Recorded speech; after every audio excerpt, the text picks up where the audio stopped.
سلام دوستان عزیزم، خوش اومدید به کانال آرامش در رهایی. در این ویدیو با تکنیک سوم از مجموعه 112 روش مراقبه اوشو همراه میشویم. این تکنیک تمرینی است برای آگاهی از لحظه ادغام نفسها و ورود به فضای سکون و خالی از ذهن. اگر تکنیک های اول و دوم را تمرین کردید، اکنون وقت آن است که قدم به عمق بیشتری بگذارید.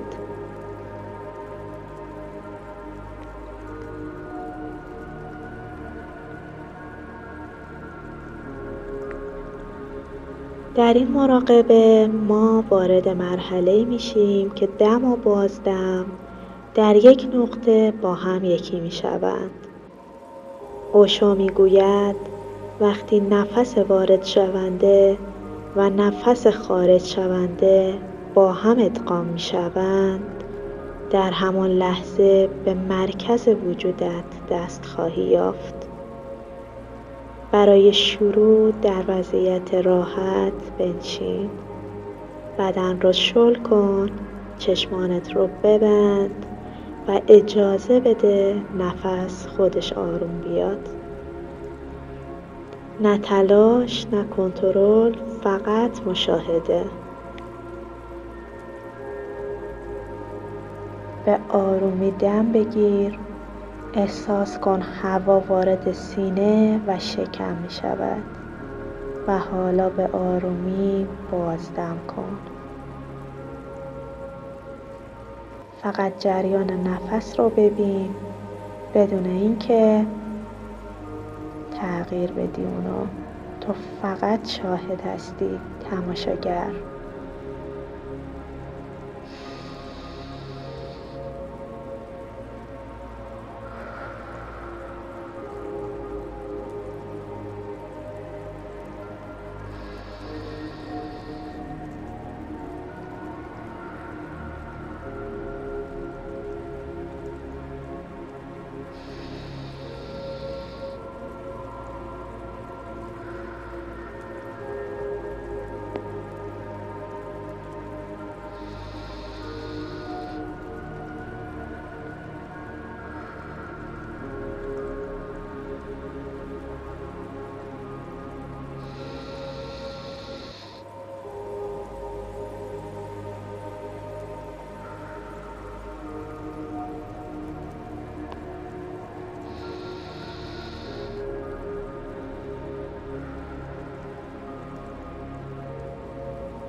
حالا توجهت رو به لحظه کوتاه بین دم و بازدم ببر. لحظه بسیار ظریف، جایی که دم تمام می شود و بازدم هنوز شروع نشده. همان لحظه کوچک، همان توقف لطیف، همان سکوت.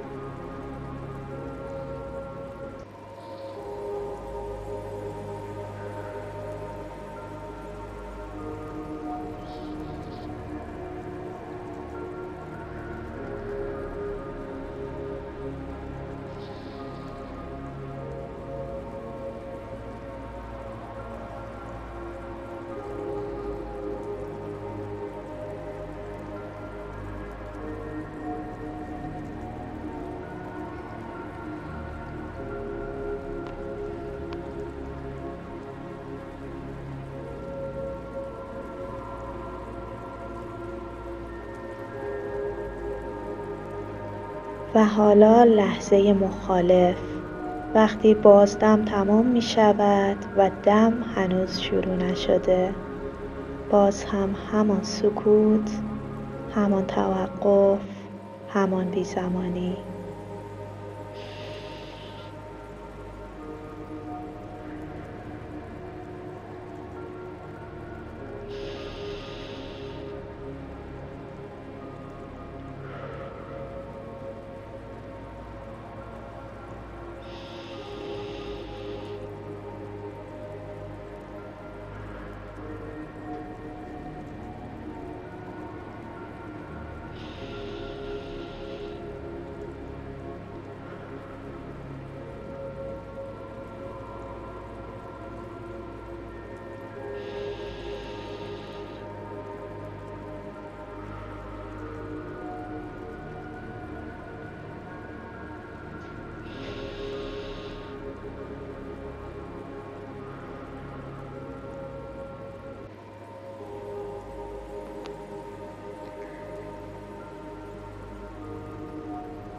این دو نقطه کوچک مانند دروازه هستند، دروازه به سکون عمیق‌تر.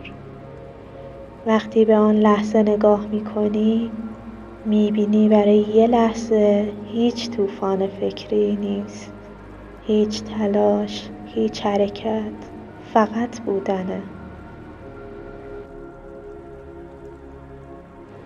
اجازه بده خودت در آن سکوت حل شوی، مثل قطره‌ای که در دریا آرام می‌افتد، بی صدا، آرام و طبیعی.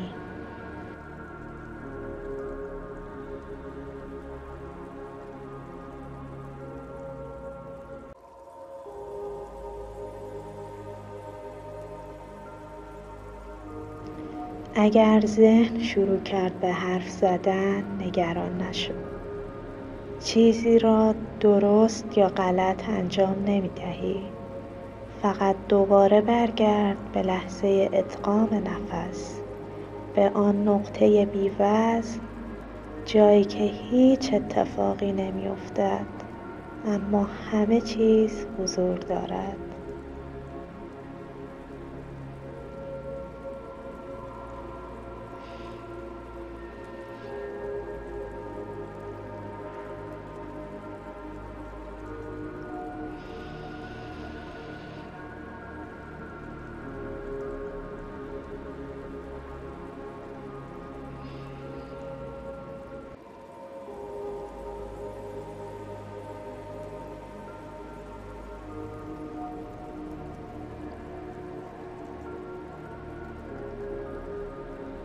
حالا به آرامی آگاهی را به کل بدن برگردون، به دستها، پاها و صداهای اطراف.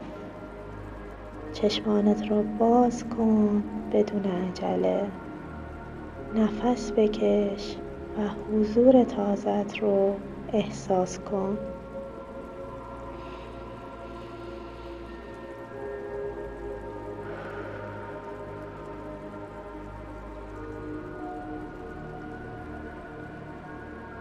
این تکنیک سوم از مجموعه 112 تکنیک اوشو بود. نقطه ادغام نفس، دروازه‌ای به سکوت زنده. اگر این تمرین برایت آرامش بخش بود، فردا دوباره انجامش بده. بدن به خاطر میسپاره، ذهن نرم میشه و حضور تو عمیق‌تر میشه.